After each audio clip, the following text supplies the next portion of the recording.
نحمده ونصلي ونسلم على رسوله الكريم أما بعد فقد قال الله تبارك وتعالى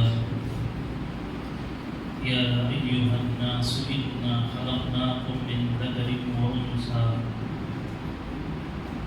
وقال نبينا صلى الله عليه وسلم يا أيها الناس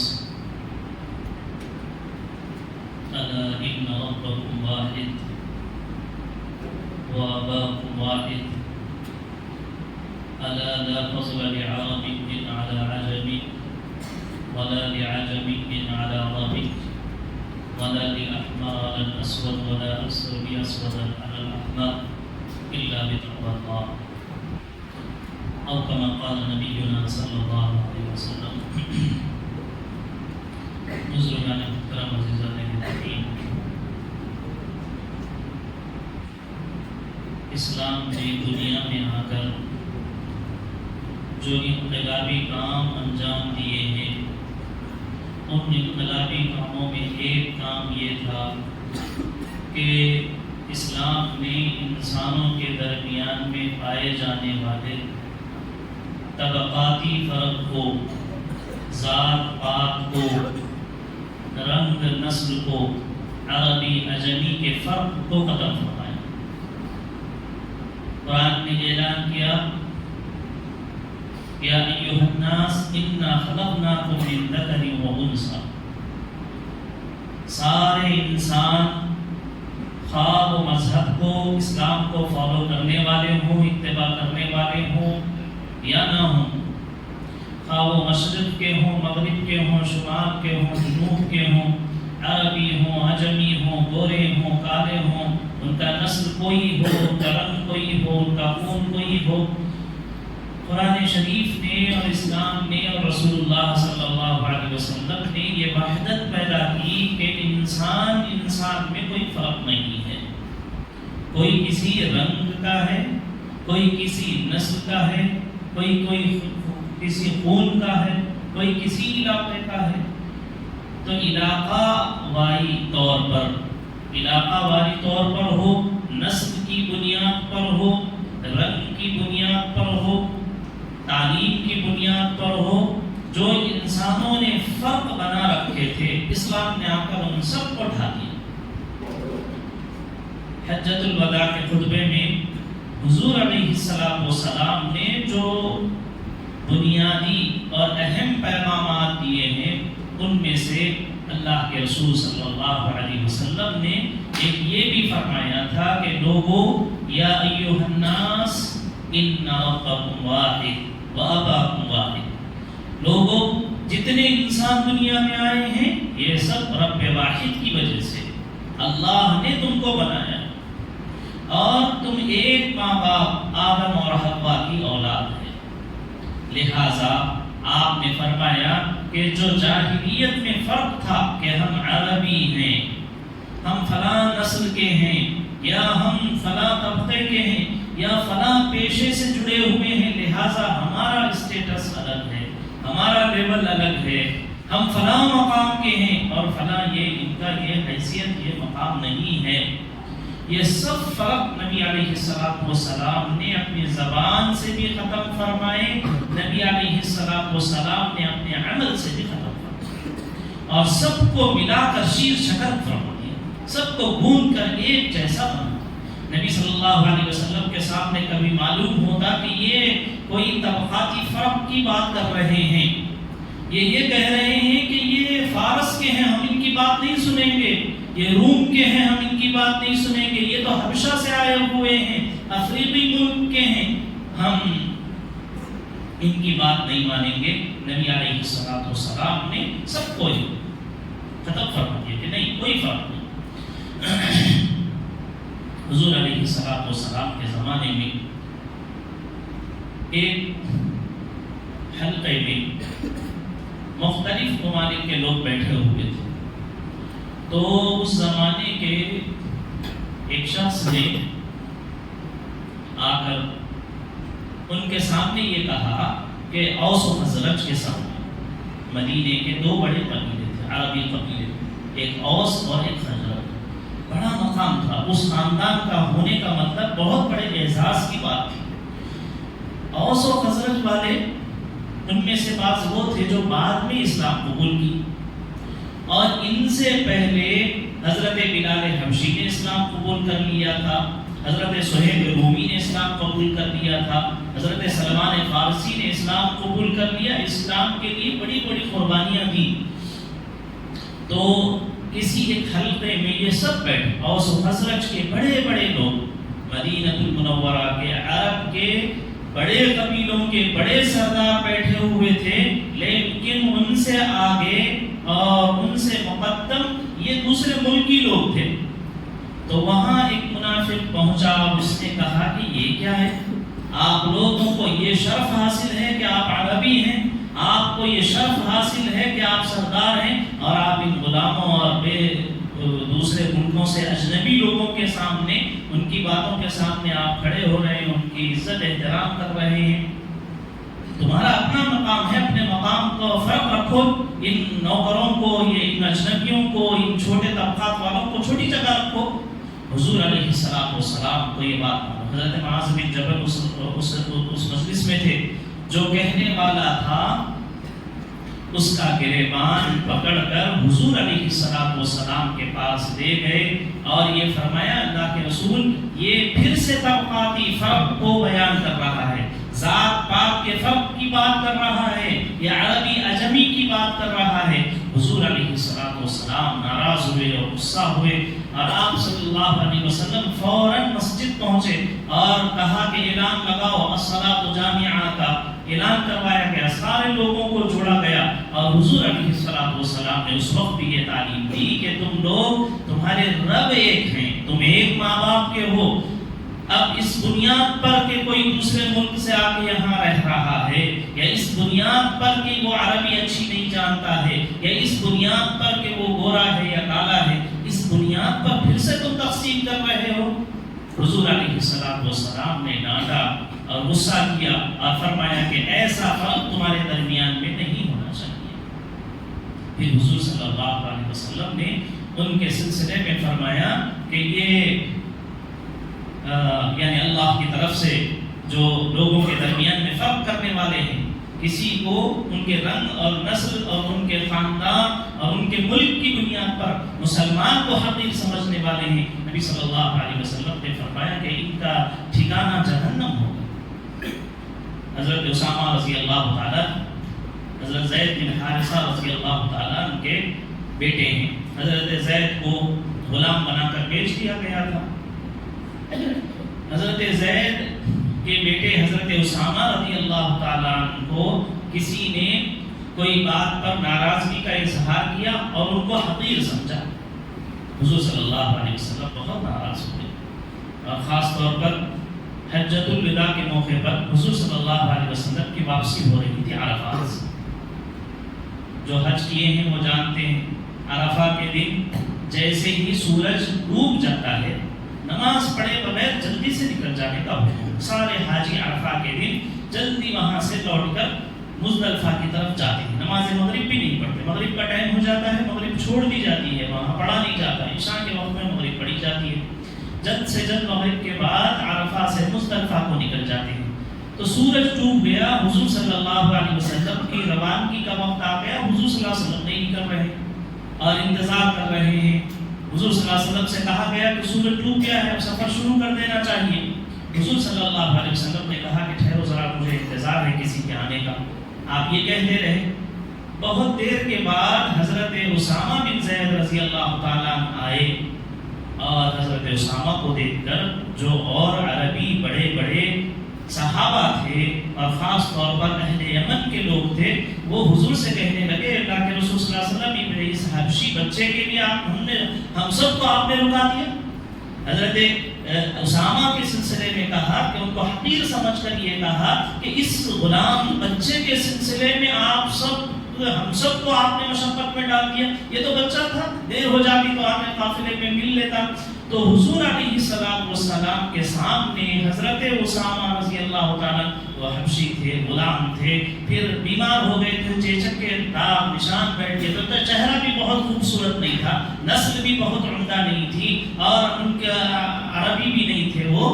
تو اہل یمن کو یہ بات تعجب لگی کہ حضور صلی اللہ علیہ وسلم اس معمولی سے شخص کے اتنا اکرام کر رہے ہیں، اتنی عزت کر رہے ہیں، اور ہم سب کو مشقت میں ڈال دیا ہے.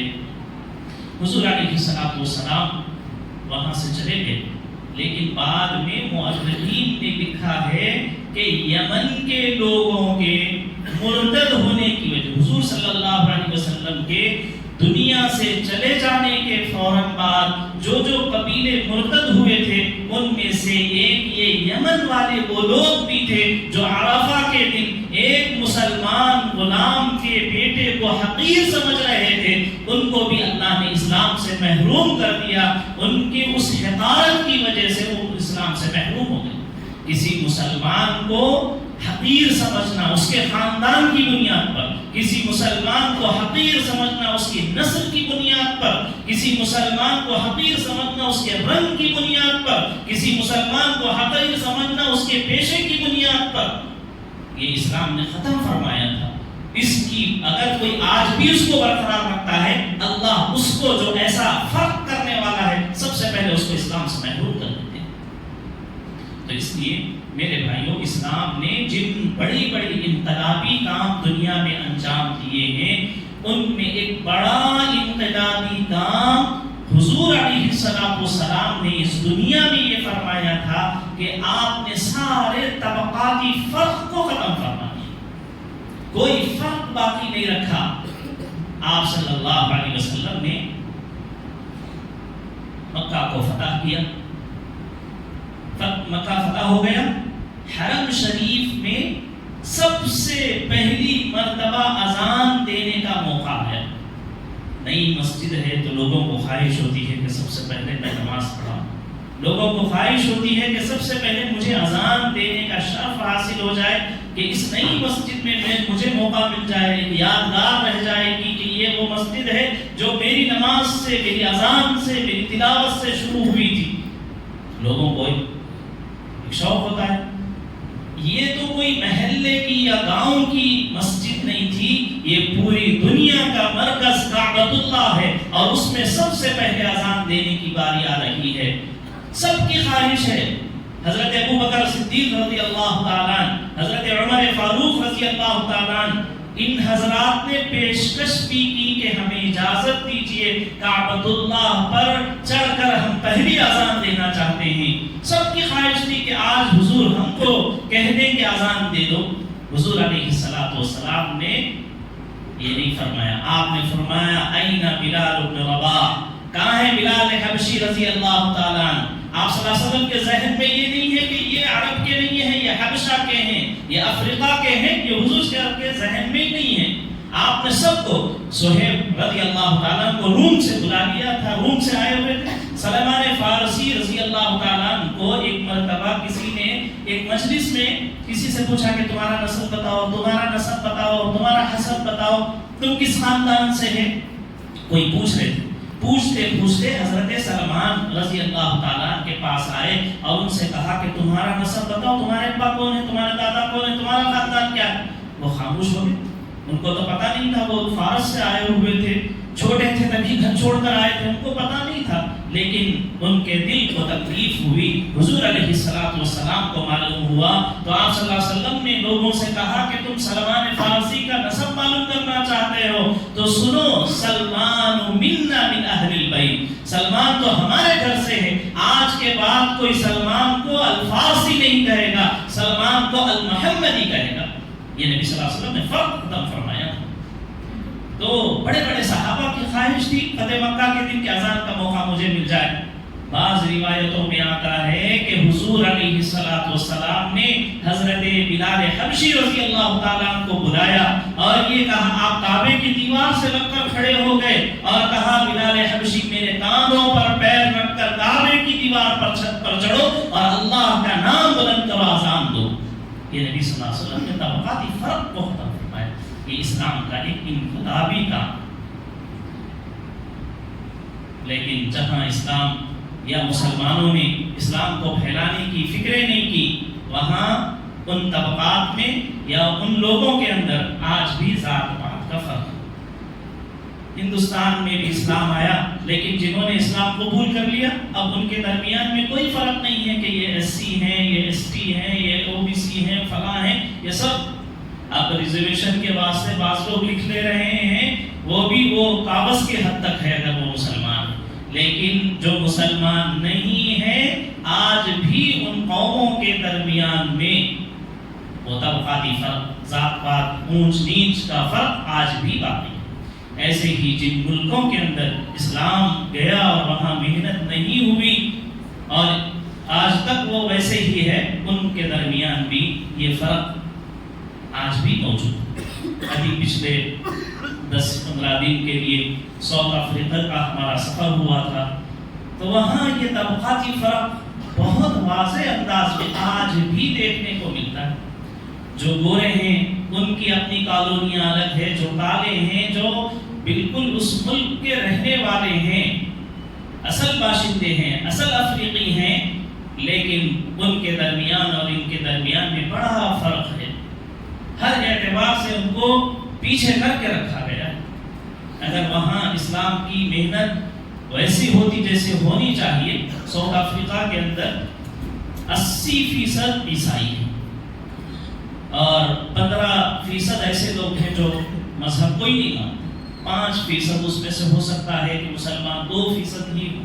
اتنی کم طبقہ، اتنا کم تعداد مسلمانوں کی وہاں ہے، لیکن جن چیزوں کی طرف ہم کو توجہ دینے کی ہے وہ یہ کہ مسلمان وہاں اقلیت میں ہونے کے باوجود وہاں کوئی مذہبی یا مسلکی تفرقہ بازی نہیں، وہاں مذہب کی بنیاد پر لڑائیاں نہیں ہیں۔ یہاں اس ملک میں مسلمان ہیں 20% ہیں، 15 سے زائد ہیں، 20 سے بھی زائد ہو سکتے ہیں، لیکن اس کے باوجود یہاں پر مذہب کی بنیاد پر، مسلک کی بنیاد پر، مکتب کی بنیاد پر خود مسلمانوں کے اندر بھی اور غیروں کے درمیان میں بہت دوریاں ہیں۔ ان کو ختم کرنا چاہیے۔ ایک ترقی یافتہ ملک بننے کے لیے ضروری ہوتا ہے کہ دین مذہب کی بنیاد پر ان میں کسی طرح کے لڑائی جھگڑے نہ ہوں۔ آج ہمارے ملک کے حالات اتنے خطرناک، بلکہ ہماری ریاست، ہمارے ضلع کے بھی حالات یہ ہوتے چلے جا رہے ہیں کہ مذہب کی بنیاد بنا کر ایک دوسرے سے نفرت، لڑائی جھگڑے، دکانوں کو جلانا، مکانوں کو لوٹنا، لوگوں کی جانیں لینا، یہ زیادہ ہوتا چلا جا رہا ہے۔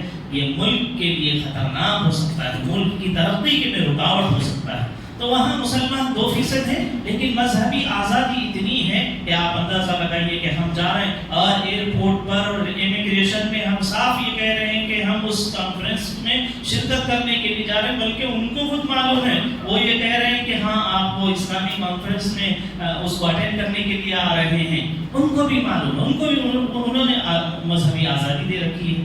تو یہ ایک خوبی ہے، اس کو ہمارے اپنے اندر بھی اپنانا چاہیے۔ ایسے ہی وہاں مسلمان 2% ہونے کے باوجود یہ بات دیکھنے کو ملی کہ وہاں اپنے دین کو، اپنے عقیدے کو، اپنے مذہب کو بچانے کے لیے جگہ جگہ مسلمانوں نے ان علاقوں کے اندر اپنے لیے بہت اچھی مساجد کا، مدارس کا، خانقاہوں کا، دینی تعلیم کا، اسلامی اسکولز کا انہوں نے انتظام کیا۔ حالانکہ 80% کرسچن ہیں اور آج بھی بہت سارے کرسچن وہاں اسلام کی طرف آ رہے ہیں، لیکن کوئی مسلمان خال ہی ایسا ہو سکتا ہے جو کرسچن بن رہا۔ ہاں، جن کا کوئی دھرم مذہب نہیں ہے وہ تو کرسچنٹی کی طرف جا رہے ہیں، لیکن کوئی مسلمان ہے اور وہ دوسرا مذہب اختیار کر رہا ہو، ایسا دیکھنے کو نہیں ملا۔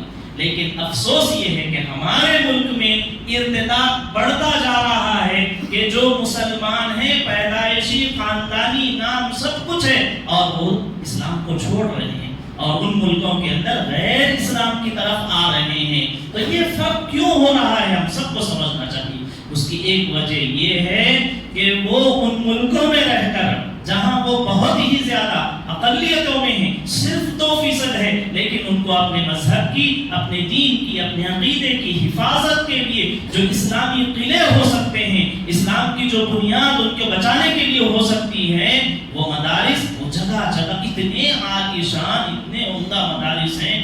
کوئی مدرسہ ایسا نہیں ہوگا جو 5-6 ایکڑ پر نہ ہو. بچے ہیں 400-500 اور مدرسہ اتنا بڑا ایسا عالیشان، یہاں کی یونیورسٹیاں بھی اس کے پیچھے ہو جائیں.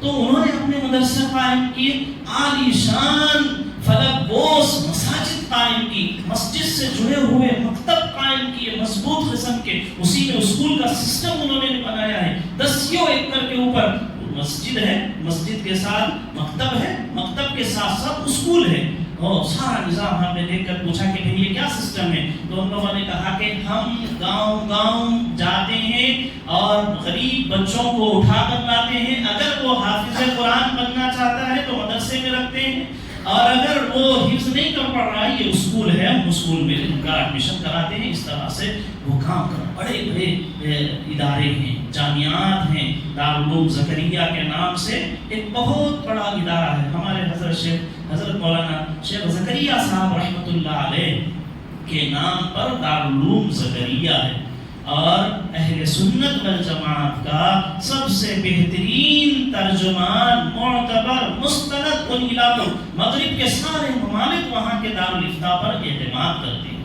تو میرے بھائیوں میں یہ کہنا چاہتا ہوں کہ ساؤتھ افریقہ میں بہت کم تعداد میں مسلمان ہیں، 2% بہت سے بہت 5% ہو سکتے ہیں، لیکن وہاں کے کوئی مسلمان کے بارے میں یہ سنائی نہیں دے رہا ہے کہ وہ کرسچن ہو گیا ہے، وہ کسی اور مذہب کی طرف چلا گیا ہے.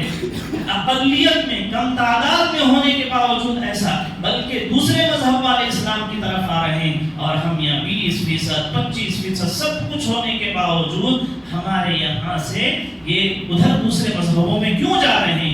اس کو سمجھنے کی ضرورت ہے. اس کی وجہ یہ ہے کہ انہوں نے اپنے اسلام کو اور دین کو، عقیدے کو بچانے کے لیے جو علماء کی ضرورت ہے، جو مدارس، مساجد، خانقاہوں کی دعوت و تبلیغ کی محنت کی ضرورت ہے، اس کو انہوں نے اپنا جان بھی دیا، اس کے لیے انہوں نے اپنا مال بھی دیا، اپنا وقت بھی دیا، سب کچھ دیا، جس کی وجہ سے ان کی نسلیں وہاں رہنے کے باوجود محفوظ ہیں. تو ہمیں بھی چاہیے کہ ہم چاہتے ہیں کہ ہمارے ملک کے اندر بھی اسلام ہماری نسلوں میں باقی رہے. ہم یہ چاہتے ہیں کہ ہم برائے نام مسلمان ہو کر نہ رہ جائیں. اگر آج ہم صرف برائے نام ہیں، کل ہمارے بچوں کو پتہ بھی نہیں چلے گا. ہمارے ہی پاس دلی کے اندر ایک محلے کے بارے میں سنایا گیا کہ وہاں پر صرف یہ کہ اگر آپ نان مسلم کا نام، مسلمان نام نہیں رکھ کر کوئی اور نام رکھ لیتے ہیں، کمار نام رکھ لیتے ہیں، منوج نام رکھ لیتے ہیں، اس طرح کے نام رکھ لیتے ہیں، تو ان کو سالانہ 6,000 روپے ملتے ہیں. اس وجہ سے دلی جیسے پورے ملک کی راجدھانی کے محلے کا حال یہ ہے کہ وہاں مسلمان اپنا نام بھی ہٹا لے رہے ہیں، اور وہ کچھ نہیں سمجھ، ہم تو صرف پیسوں کے واسطے نام ہٹا رہے ہیں، آج ہم منوج نام رکھ لیے. لیکن آپ سوچئے کل کے جب اس کے پوترے پڑ پوترے کو معلوم ہوگا کہ ہمارے دادا کا نام منوج ہے، تو وہ یہ یقین کر لے گا کہ وہ مسلمان نہیں تھے، وہ اس طرح سے اسلام سے ہٹ جائے. تو میرے بھائیوں، ہمیں ضرورت ہے، اسلام نے بہت بڑا انقلابی کام کیا، وہ یہ کہ ذات پات کے فرق کو مٹایا. جہاں اسلام کی محنتیں نہیں ہوئی، آج ساؤتھ افریقہ کے پورے ملکوں پر آپ گھوم کے دیکھ لیجئے، اندازہ ہو جائے گا کہ یہاں گوروں کا کالوں سے، یہاں رنگ کی بنیاد پر یا نسل کی بنیاد پر وہاں یعنی فرق آج تک موجود ہے. اللہ کا شکر ہے، اللہ تعالیٰ نے ہم کو اسلام جیسی نعمت عطا فرمائی اور یہ سارے فرق ختم ہوئے، اور اسلام کو برقرار رکھنے، مستحکم رکھنے، نسلوں تک اسلام کے پہنچانے کے لیے جو دین کی محنتیں ہیں، ان محنتوں میں ہم اپنے طور پر ضرورت سمجھ کے، جیسے گھر میں آپ فین کی ضرورت سمجھتے ہیں، دینی ہوا کی، دینی ماحول کی بھی، ایئر کنڈیشن کی یقیناً آپ کے کمرے کو ضرورت ہے. اس ٹھنڈک سے زیادہ اسلام کی ٹھنڈک کی، ایمان کی ٹھنڈک کی ضرورت ہے. اور وہ ٹھنڈی ہوائیں، کسی اسلامی ٹھنڈی ہوائیں کسی اے سی سے نہیں آتی، وہ مسجدوں سے آتی ہیں، وہ مدرسوں سے آتی ہیں، وہ خانقاہوں سے آتی ہیں، وہ دعوت و تبلیغ کی محنتوں سے آتی ہیں. ان کو آباد کرنے کے لیے اپنے جان مال اور اپنا وقت اور اپنا سب کچھ اس کے لیے کرنا چاہیے. اللہ تعالیٰ مجھے اور آپ کو ساری ملت کو توفیق نصیب فرمائے. وآخر دعوانا الحمدللہ.